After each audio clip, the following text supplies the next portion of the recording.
ஓம் சாய்ராம். அனைவருக்கும் அன்பு வணக்கங்கள். இன்று நாம் ஸ்ரீ சாய் சத்சரிதத்தில் இருந்து அத்தியாயம் 34 பகுதி 3 பார்க்கலாம். சென்ற பகுதிகளை கேட்க விரும்புவோர் கீழே டிஸ்கிரிப்ஷனில் கொடுக்கப்பட்டுள்ள லிங்கை கிளிக் செய்து கேட்கவும். உதயின் பெருமை தொடர்ச்சி. தலைப்பு: ஷியாமாவின் மைத்துனி. ஷியாமாவின் தம்பியான பாபாஜி என்பவர் சாவ்லிவிஹீர் கிராமத்திற்கு அருகில் தங்கியிருந்தார். ஒருமுறை அவர் மனைவி கட்டிகளுள்ள பிளேக் வியாதியால் தாக்கப்பட்டார். அவளுக்கு அதிகமான ஜுரமும் அடிவயிற்றில் 2 கட்டிகளும் ஏற்பட்டன. பாபாஜி ஷீரடிக்கு ஷியாமாவிடம் ஓடி வந்து உதவி செய்யும்படி கூறினார். ஷியாமா பீதியடைந்தார். ஆனால் தமது வழக்கப்படி பாபாவிடம் சென்று அவர் முன் விழுந்து பணிந்து அவருடைய உதியை கோரி வியாதியை குணமாக்கும்படி கேட்டுக்கொண்டார். தன் தம்பியின் வீட்டிற்கு போகவும் அவருடைய உத்தரவை கேட்டு நின்றார். பாபா, அங்கே இந்த பின்னிரவு நேரத்தில் செல்ல வேண்டாம். அவளுக்கு உதியை அனுப்பு. ஜுரத்தை பற்றியும் கட்டிகளை பற்றியும் ஏன் கவலைப்பட வேண்டும்? கடவுளே நமக்கு தந்தையும் எஜமானரும் ஆவார். எளிதில் அவள் குணமடைவாள். இப்போது போகாதே. நாளை காலையில் போய் உடனே திரும்பிவிடு என்றார் பாபா. பாபாவின் உதியில் ஷியாமாவிற்கு பூரண நம்பிக்கை உண்டு.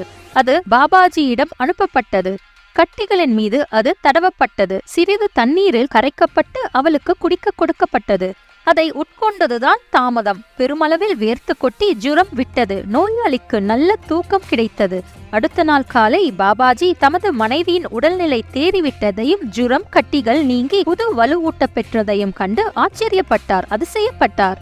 ஷியாமா அவ்விடத்திற்கு அடுத்த நாள் சென்றபோது அப்பெண்மணி அடுப்பருகில் அமர்ந்து தேநீர் தயாரித்துக் கொண்டிருப்பதைக் கண்டு ஆச்சரியப்பட்டார். தம்பியை கேட்டதும் பாபாவின் உதி அவளை முழுவதுமாக ஒரே இரவில் குணமாக்கிவிட்டது என்றும் கூறினார். காலையில் சென்ற உடனே திரும்பு என்னும் பாபாவின் மொழிகளில் உள்ள குறிப்பு நுட்பத்தை அப்போது ஷியாமா புரிந்து கொண்டார். தேநீர் உட்கொண்டதும் ஷியாமா திரும்பினார். பாபாவை வணங்கி, பெண் தேவா, தங்களது திருவிளையாடல் தான் என்ன? தாங்கள் முதலில் எங்களை நிலைக்குலைய செய்கிறீர்கள், பின்னர் அதை அமைதிப்படுத்தி ஆஸ்வாசப்படுத்துகிறீர்கள் என்றார். பாபா, நடவடிக்கைகளின் வழி விளங்கா புதிர் நிலையாக உள்ளது. நான் எதையும் செய்யவில்லை. ஆயினும் ஊழ்வினையின் காரணமாக நிகழும் செயல்களுக்கெல்லாம் அவர்கள் என்னை பொறுப்பாளியாக்குகிறார்கள். நான் அவர்களின் சாட்சி மாத்திரமே. கடவுள் ஒருவரே ஒரே செயலாளர், அகத்தூண்டுவிப்பாளர். மேலும் அவர் மிகவும் கருணையுள்ளவர். நான் கடவுளோ பரமாத்மாவோ அல்ல. அவரின் பணிவுள்ள ஒரு வேலைக்காரனும் அவரை அடிக்கடி நினைவில் இருத்திக் கொள்பவனும் மட்டுமே. எவனொருவன் தனது அகங்காரத்தை ஒதுக்கி தள்ளி அவருக்கு நன்றி செலுத்தி அவரை முழுமையாக நம்புகிறானோ அவனது பந்தங்கள் அறுபட்டு போகின்றன. அவன் முக்தி அடைகிறான் என்றார் பாபா. தலைப்பு: ஈரானியரின் பெண். ஒரு ஈரானிய கணவனுடைய அனுபவத்தை இப்போது காணுங்கள். அவரது சிறு மகளுக்கு ஒவ்வொரு மணிக்கும் வலிப்பு வந்தது. அப்போது அவள் பேசும் சக்தியை இழந்தாள். அங்கங்கள் குறுகி உணர்வின்றி கீழே சாய்ந்தாள். எந்த சிகிச்சையும் அவளுக்கு எவ்வித குணத்தையும் அளிக்கவில்லை.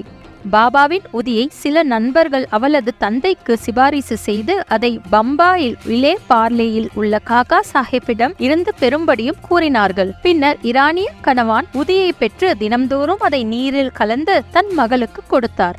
ஆரம்பத்தில் மணிக்கு ஒரு முறை வந்து கொண்டிருந்த வலிப்பு 7 மணிக்கு ஒரு முறை வரத் தொடங்கியது. அதற்கு சில தினங்களுக்கு பின் அவள் முழுமையும் குணமடைந்தாள்.